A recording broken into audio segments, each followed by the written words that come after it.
الحمد لله نحمده ونستعينه ونستغفره ونعوذ بالله من شرور أنفسنا ومن سيئات أعمالنا من يهد الله فلا مضل له ومن يضلله فلا هادي له أشهد أن لا إله إلا الله وحده لا شريك له وأشهد أن محمدا عبده ورسوله اللهم صل وسلم وبارك على محمد وعلى آله وأصحابه ومن تبعه بإحسان إلى يوم الدين أما بعد قال الله تعالى إنا نحن نزلنا الذكر وإنا له لحافظون وقال إن هذا القرآن يهدي للتي هي أقوم ويبشر المؤمنين الذين يعملون الصالحات أن لهم أجرا حسنا شهر رمضان الذي أنزل فيه القرآن هدى للناس وبينات من الهدى والفرقان قال رسول الله صلى الله عليه وسلم اقرأوا القرآن فإنه يأتي يوم القيامة شفيئا لأصحابه وقال من قرأ حرفا من كتاب الله فله به حسنة والحسنة بعشر أمثالها لا أقول ألف لام حرف ولكن ألف حرف ولام حرف وميم حرف. Jemaah yang dirahmati Allah Subhanahu wa taala, alhamdulillah pada kesempatan malam hari yang berbahagia ini Allah masih memberikan kita kesempatan untuk bisa bertatap muka, bersilaturahmi dan mengkaji Al-Quran. Ya, semoga ibadah kita, keistiqomahan kita kelak nanti di akhirat menjadi pemberat timbangan amal kebaikan kita di hadapan Allah Subhanahu wa taala. Amin. Amin ya rabbal alamin. Shalawat serta salam selalu terlimpah curahkan kepada baginda besar Nabi kita Muhammad sallallahu alaihi wasallam, kepada para sahabatnya, keluarganya, kepada para tabi'in, pengikut para sahabat tabi'in, pengikutnya para tabi'in, dan orang-orang yang istiqomah mengikuti sunnah Nabi kita tercinta hingga akhir zaman. Mudah-mudahan kita semua yang hadir di sini beserta kolega, sanak saudara kita semua termasuk dari orang-orang yang mencintai sunnah Nabi kita hingga akhir hayat kita. Amin. Amin amin ya rabbal alamin. Jemaah rahimakumullah, insyaallah pada kesempatan malam hari ini kita akan melanjutkan pembahasan kita mengenai ulumul Quran, yakni tentang ilmu dari Al-Quran, ya, ilmu tentang Al-Quran, yang mana di beberapa pekan yang lalu kita sudah membahas siapa itu mufassir, ya, siapa yang berhak menafsirkan Al-Quran, atau bahasa ininya adalah yang mempunyai otoritas dalam menafsirkan Al-Quran. Ya, itu ada beberapa, ada 13 atau berapa belas gitu syaratnya. Nah, dan selanjutnya juga kita sudah bahas tentang ayat Al-Quran yang terbagi menjadi dua. Ada yang namanya muhkam, ada yang namanya mutasyabih, ya. Semoga bapak-bapak tidak lupa, Pak, ya. Semoga tidak lupa, bisa diingat-ingat lagi, ya, faedahnya. Nah, insyaallah pada malam hari ini, ya, kita akan membahas salah satu ilmu yang berkaitan dengan Al-Quran, yakni adalah ilmu tentang asbabun nuzul. Ilmu tentang asbabun nuzul. Asbabun nuzul, ya, asbab itu adalah kata jamak dari kata sababun atau kata sebab, alasan, sebab bahasa kita. An-nuzul ayat yang turun. Jadi asbabun nuzul itu merupakan pemicu atau sebab dari sebuah ayat itu turun atau sekelompok ayat itu turun. Ya, makanya dijadikan namanya asbabun nuzul. Kalau di dalam ilmu hadis itu namanya asbabul wurud, ya, asbabul wurud hadits. Kalau di Al-Quran namanya asbabul nuzul.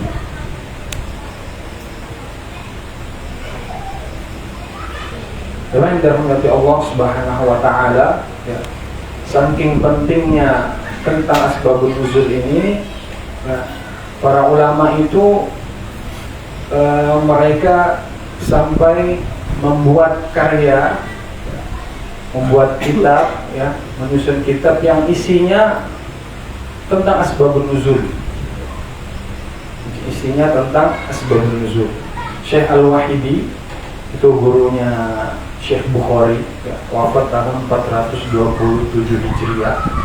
Ya, beliau membuat kitab judulnya Asbabun Nuzul. Ya, jadi di situ mengumpulkan riwayat-riwayat atau hadis-hadis yang berkaitan dengan Asbabun Nuzul. Ya, jadi di situ disebutkan semua Pak rawinya siapa, ya, detail semua disebutkan. Nah, setelah itu datang generasi setelahnya namanya Syekh Al-Ja'bari, ya, sama beliau diringkas, ya, kitab Asbabun Nuzulnya ini sama beliau diringkas, jadi hanya berisi tentang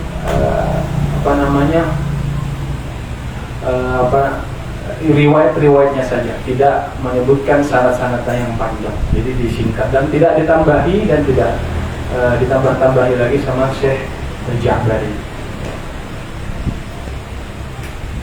Kemudian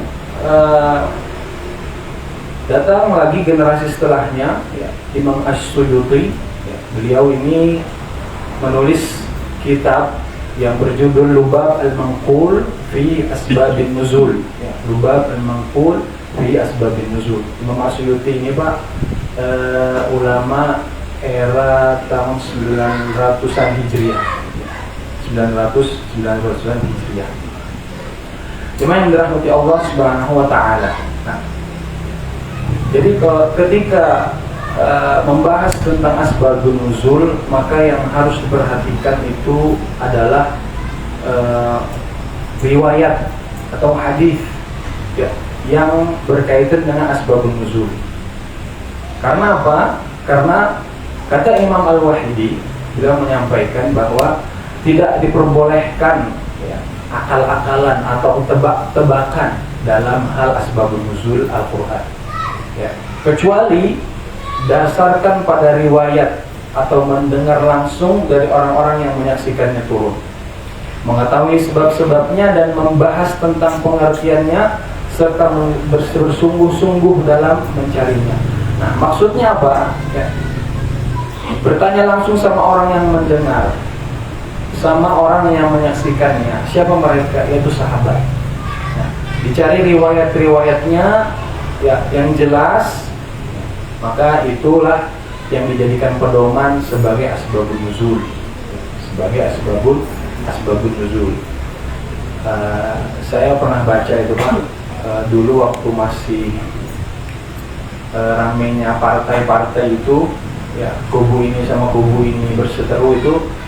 Jadi ada ayat yang tentang Nabi Adam itu tidak boleh sama Allah dilarang untuk mendekati sebuah pohon. Wala taqraba hadhihi syajarah.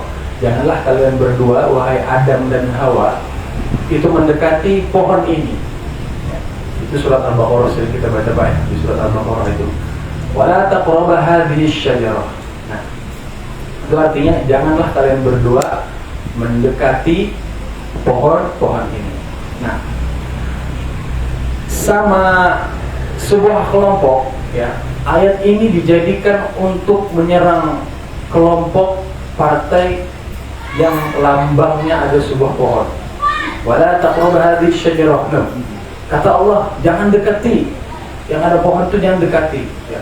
Makanya kalau partai yang ada lambang pohonnya jangan bergabung di dalamnya. Nah, ini adalah sebuah tafsiran yang serampangan, ya, tidak berdasar sama sekali, tidak berdasarkan hawa nafsu dan kepentingan kelompok-kelompok tertentu. Nah, ini pentingnya belajar asbabun nuzul, Pak. Agar tidak menafsirkan Al-Quran itu serampangan, ya, sembarangan. Jemaah rahimakumullah,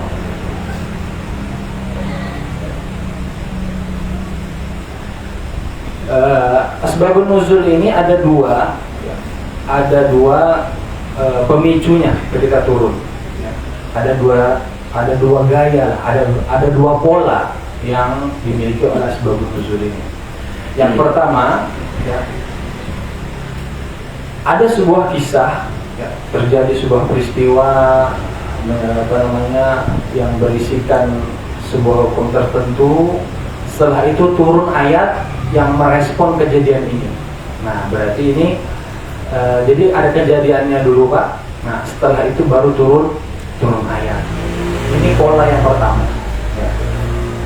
Contoh seperti ketika turun ayat kepada Nabi Muhammad, wa anzir ashiratakal aqrabin, dan berilah peringatan kepada kerabatmu yang dekat, kata Nabi Muhammad. Kata Allah Subhanahu wa taala kepada Nabi Muhammad. Berilah peringatan kepada kerabatmu yang dekat. Nah, setelah itu apa yang dilakukan Rasulullah langsung mematuhi perintah tadi, keluar dari rumahnya, menaiki bukit. Setelah itu beliau menyeru, ya sabaha, wahai para manusia semua, diseru sama Nabi Muhammad. Mereka itu untuk datang kepada beliau. Nah, setelah itu Rasulullah bertanya, wahai kalian semua, kalau kukabarkan kepada kalian, di balik bukit itu adalah pasukan kuda yang akan menyerang kalian, apakah kalian percaya kepadaku? Kata Nabi Muhammad. Nah, setelah itu orang-orang menjawab, kami tidak pernah mendapatimu berbohong. Dalam artian, kami percaya, kami percaya kepadamu. Nabi Muhammad punya gelar Al-Amin, orang amanah, orang yang jujur, orang yang terkenal sangat baiklah di antara mereka. Nah, setelah itu, setelah mendengar jawaban itu, kami tidak pernah mendapati engkau berbohong. Rasulullah langsung bilang, aku memperingatkan kalian tentang siksa yang pedih. Ini nadhirul lakum baina yaday adzabin syadid. Dalam artian di situ Nabi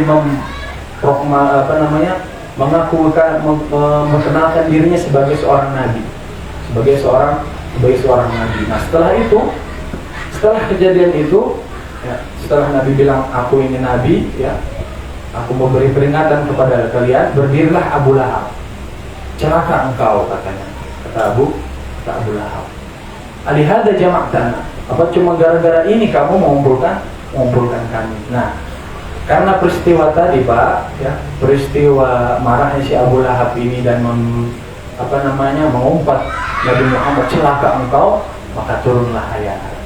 A'udzubillahi minasyaitonir rajim. Bismillahirrahmanirrahim. Tabbat yada abi lahabi wa tab, ma aghna anhu maluhu wa ma kasab, sayasla naran dzata lahab wa imra'atuhu hammalatal hatab fi jidha hablum min masad. Celakalah kedua tangan Abu Lahab. Sampai akhir. Nah, jadi ini pola yang pertama, Pak. Ada peristiwa dulu, setelah itu baru turun ayat yang berkaitan dengan peristiwa tersebut. Nah, yang kedua, pola dari asbabun nuzul yang kedua ini adalah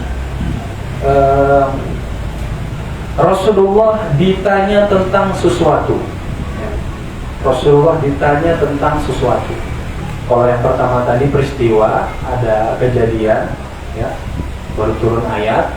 Nah, kalau yang kedua ini, Pak, pola yang kedua ini, asbabun nuzul ini adalah Nabi ditanya sesuatu oleh sahabat atau sahabiat. Nah, dari pertanyaannya tadi turunlah sebuah ayat yang menjawab pertanyaan si sahabat atau sahabiat tadi. Contohnya adalah surat Al-Mujadalah, yakni qad sami'a Allahu qawla allati tujadiluka fi zawjiha wa tashtaki ila Allah wallahu yasma'u tahawurukuma innallaha sami'un basir. basir. Ya. Di ayat ini kisah dari ini Pak, dari ayat Mujadilah ini, kenapa ayat ini bisa turun? Itu ada nama sahabiyat namanya Khawlah binti Tha'labah. Nah, Khawlah binti Tha'labah ini itu dizihar sama suaminya. Zihar, kalau pernah dengar istilah zihar Pak, zihar itu adalah cara talaknya orang jahiliyah. Nah, ini diharamkan oleh Allah Subhanahu wa taala pada orang-orang Islam, pada orang-orang beriman. Nah, dizihar ya sama suaminya namanya Aus bin Samit. Ya, kata-kata ziharnya itu punggungmu seperti punggung ibuku. Ya, punggungmu seperti punggung ibuku. Dalam artian dia menyamakan istrinya itu seperti dengan ibunya. Jadi haram digauli. Ya. Nah, sama Allah ditegur. Ya. Kalau sama Allah qawla allati tujadiluka fi zawjiha wa tashtaki ila Allah, alladzina yudhahiruna minkum min nisa'ihim ma hunna ummahatihim. Ya. Di antara kalian yang telah menzihar istrinya, ketahuilah bahwa istrinya itu ma hunna ummahatihim. Ya. Mereka itu, istri-istri mereka itu bukanlah ibu-ibu mereka. In ummahatuhum illa allati waladnahum. Ummahatuhum, mama-mama mereka itu adalah yang melahirkan mereka.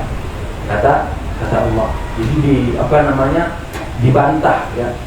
Jadi zihar ini adalah budaya yang dihilangkan oleh agama Islam. Lillahi waladnahu wa innahum la yaquluna munkara. Ya. Itu adalah perkataan mungkar minal qawli wa zura, dari kata-kata yang keji. Nah, setelah itu di situ di ayat itu Allah sebutkan lagi kalau sudah terlanjur menzihar istri terus mau balikan lagi itu kata Allah bilang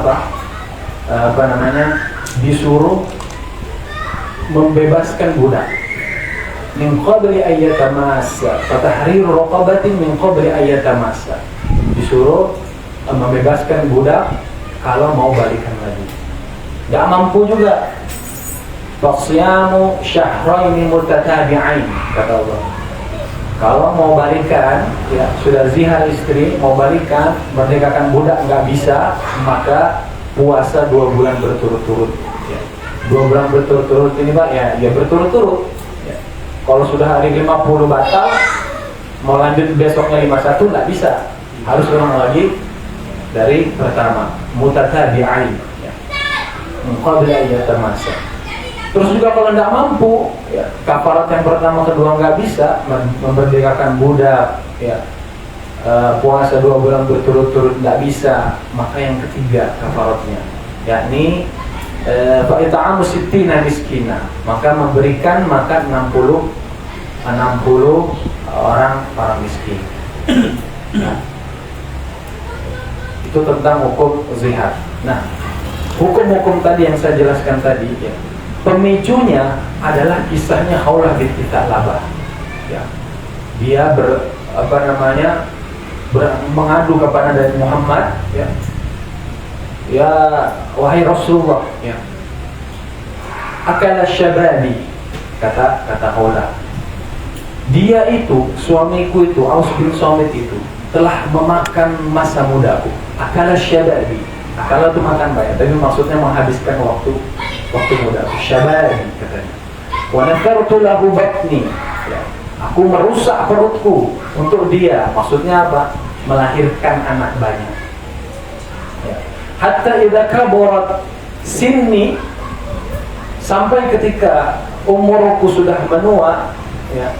Wa qata'a waladi, kata beliau, kata Khawlah ini, dan anak-anak itu sudah putus dari aku, sudah sudah bisa cari makan sendiri, ya, nggak bergantung lagi dengan aku.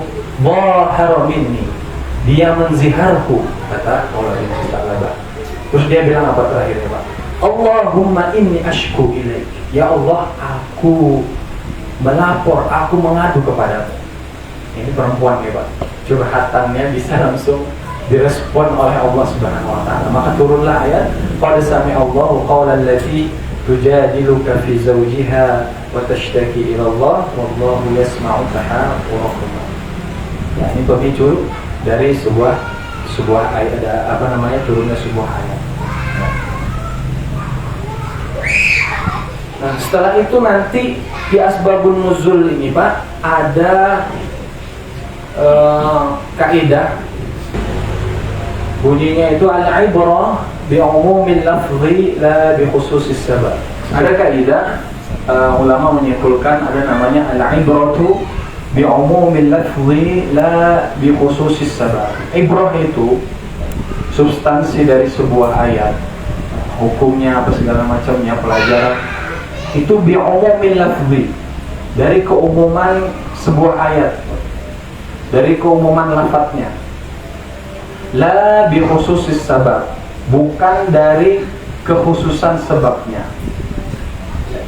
Bukan dari kekhususan sebabnya.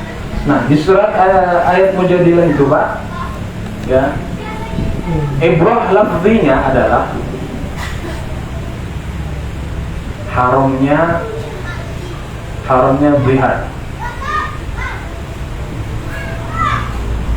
Haramnya zihar itu secara umum lafzi. Jadi siapapun dia, ya, kalau dia zihar istrinya, maka itu haram, tidak boleh dilakukan. Nah, kalau sudah terlanjur menzihar istrinya, terus mau balikan lagi, mau rujuk, maka harus bayar kafarat tadi, bebaskan orang budak.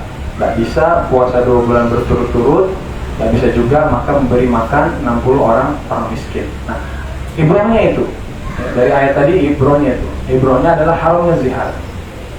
Nah, khusus sebabnya Pak, khusus sebabnya itu adalah kejadiannya yang ditimpa oleh Khawlah binti Sa'labah, atau suaminya namanya Aus bin Somit.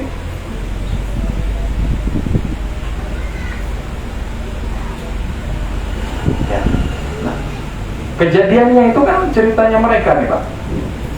Si Khawlah ngadu kepada Nabi Muhammad kalau si Aus ini menzihar dia. Ya, turunnya ayat. Nah, kalau misalkan ibrahnya di sini Pak, al-ibratu bi khususis sabab. Kalau ibrah itu bi khususis sabab, maka ayat tadi hanya berlaku untuk mereka berdua. Paham Pak ya? Kalau ibrahnya di khususis sabab, maka hukum haram zihar itu hanya untuk Khawlah binti Sa'labah dan Aus bin Somit. Nah, tapi karena ini kaidahnya adalah ibrahnya bi umumil lafzi, secara umum lafadznya itu menunjukkan bahwa zihar itu haram, ya, mau kasusnya siapa.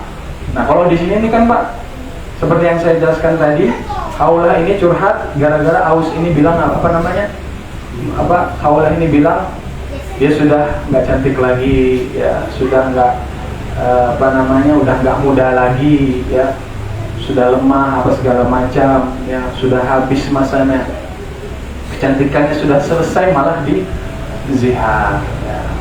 Nah, misalkan nanti ada laki-laki yang menzihar istrinya gara-gara misalkan istrinya berselingkuh misalkan, terus dizihar, ya, apakah berlaku hukum haram zihar ini atau tidak Pak?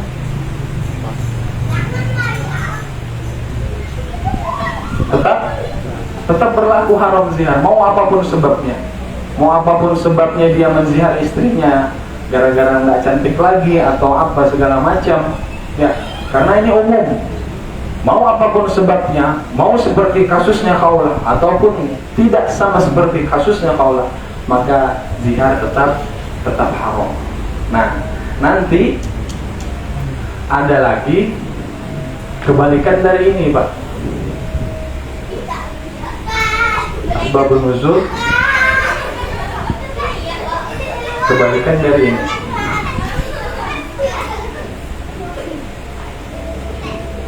Al-ibratu bi khususis sabab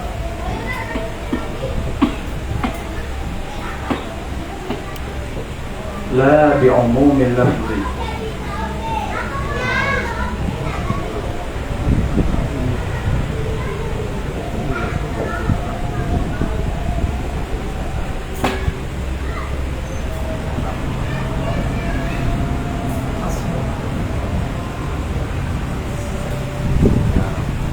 Ibrah itu ya, atau sebuah hukum atau sebuah pelajaran ada di sebuah surat itu, ada di sebuah ayat itu, dia khusus untuk sebab tertentu ya.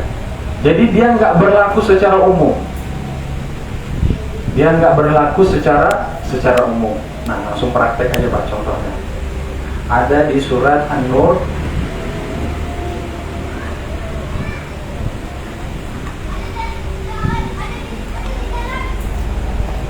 ayat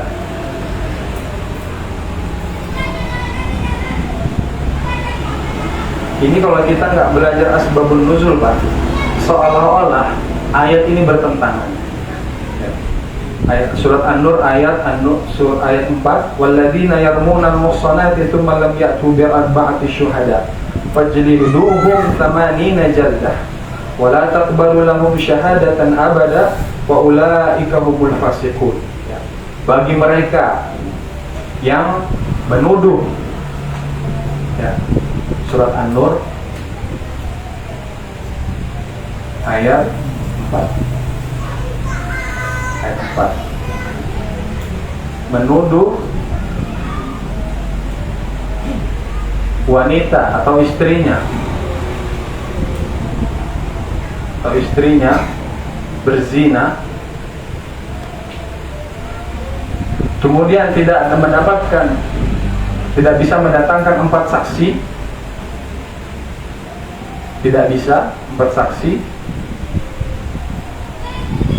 fajliduhum 80 jaldah, maka didera 80 kali. Wala taqbalu lahum syahadatan abada, tidak bisa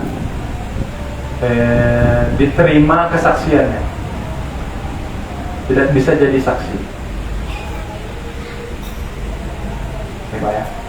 Walladzina yarmuna al-muhsanat, bagi dia yang menuduh wanita atau istrinya berzina, tsumma lam ya'tu bi arba'ati syuhada fajliduhum 80 jaldah wa la taqbalu lahum syahadatan abada wa ulaika humul fasiqun. Nah, ayat selanjutnya illal ladzina tabu min ba'di dzalika wa aslahu fa innallaha ghafurur rahim.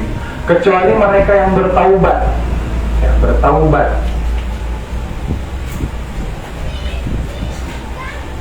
Min ba'di dzalika fa innallaha ghafurur rahim. Nah, jadi kesimpulannya ya dari ayat ini, Pak, bagi dia yang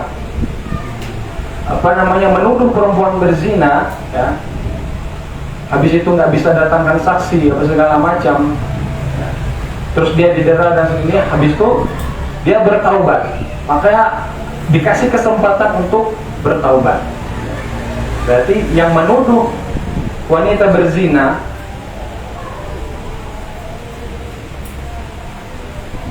maka dia bisa bertaubat. Nah, di ayat selanjutnya, Pak, surat An-Nur, masih surat An-Nur ayat 23. Alladzina yarmuna al-muhsanatil ghafilatil wa'inu fid dunya wal akhirah wa lahum 'adzabun 'adzim. Bagi dia yang menuduh seorang muhsanat, wanita baik-baik, ghafilat, yang lalai, beriman ya, wanita muslimah,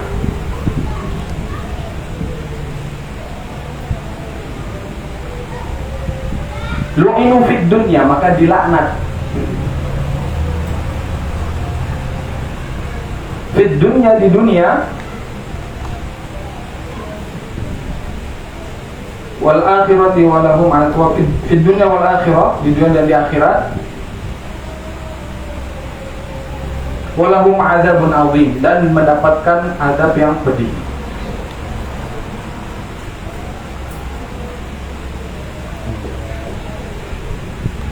Ini surat An-Nur ayat 23.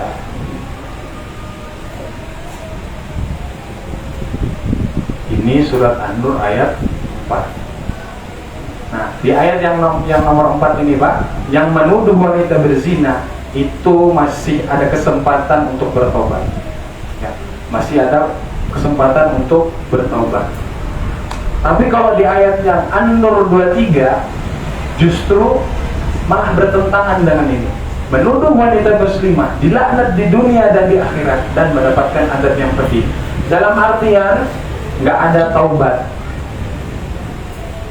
taubatnya nggak ada.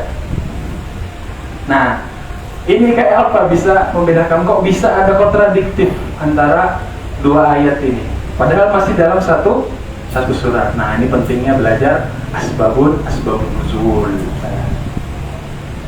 Jadi Pak, ibrahnya dari ayat yang ini ya, dia khusus sebab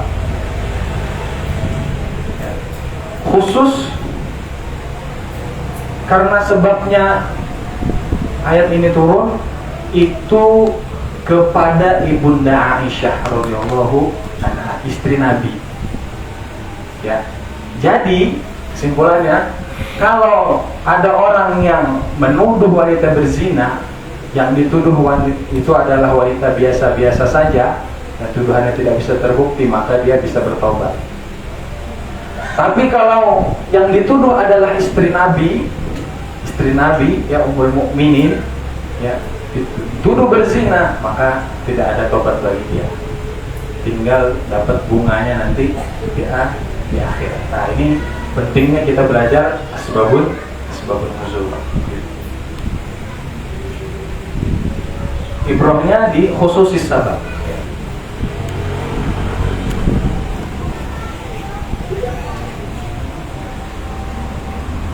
Jamaah rahimakumullah. Tadi kita bahas tentang sebab. Nanti timbul pertanyaan, apakah setiap dari ayat Al-Quran itu mempunyai sebab untuk turun? Pertanyaannya, apakah setiap ayat Al-Quran itu mempunyai sebab untuk turun? Ya. Jawabannya tidak semua. Tidak semua. Karena terbagi menjadi dua lagi Pak. Ada namanya yang ibtidai, ada ibtidai permulaan, ada namanya yang sababi. Sababi itu sebab. Jadi ayat Al-Quran ada dia yang ibtidai ya, pendahuluan. Misalkan Allah menjelaskan sebuah tauhid, hukum syariat segala macam ya, tanpa ada sebab tertentu, tanpa ada pertanyaan, tanpa ada peristiwa sebelumnya yang memicu ayat tersebut turun. Nah, ini namanya ibtidai, pendahuluan. Jadi ya terserah Allah saja ya, mau menurunkan ini, mau ada sebab atau tidak. Nah, yang kedua ya, sababi. Kedua adalah sababi. Nah, ini yang kita bahas barusan. Ya, ini ada sebabnya. Ada sebabnya. Yang pertama adalah peristiwa tertentu yang memicu sebuah ayat turun, menjelaskan peristiwa tersebut ya. Dan kedua, ada pertanyaan yang ditanyakan kepada Nabi ya. Misalnya kalau kalau Nabi itu ditanya ya, belum turun wahyu ini, beliau diam, nggak langsung menjawab. Contoh seperti orang-orang ahli kitab itu, orang-orang Yahudi itu bertanya kepada Nabi dalam artian ingin ingin mengejek Nabi ya. Mereka bertanya tentang ruh, yas'alunaka 'anir ruh. Ini orang-orang ahli kitab ini bertanya. Dapat jawabannya dari Allah, Kulir ruh min amri rabbi. Katakanlah ruh itu adalah perkara yang di tangan Tuhanku. Dalam artian hanya Allah saja yang tahu. Wa ma utitu minal ilmi illa qalila. Dan aku tidak diberikan ilmu mana itu kecuali sedikit. Nah, ini banyak biasanya yang yas'alunaka itu Pak, di dalam Al-Quran itu biasanya ahli kitab. Biasanya ahli kitab bertanya kepada Nabi Muhammad. Jangan rahimakumullah. Baik, itu paparan singkat tentang asbabun nuzul. Semoga kita bisa mengambil faedahnya dan menambah wawasan kita tentang Al-Quran. Amin amin ya rabbal alamin. Kita tutup dengan hamdalah dan syukuratul majelis.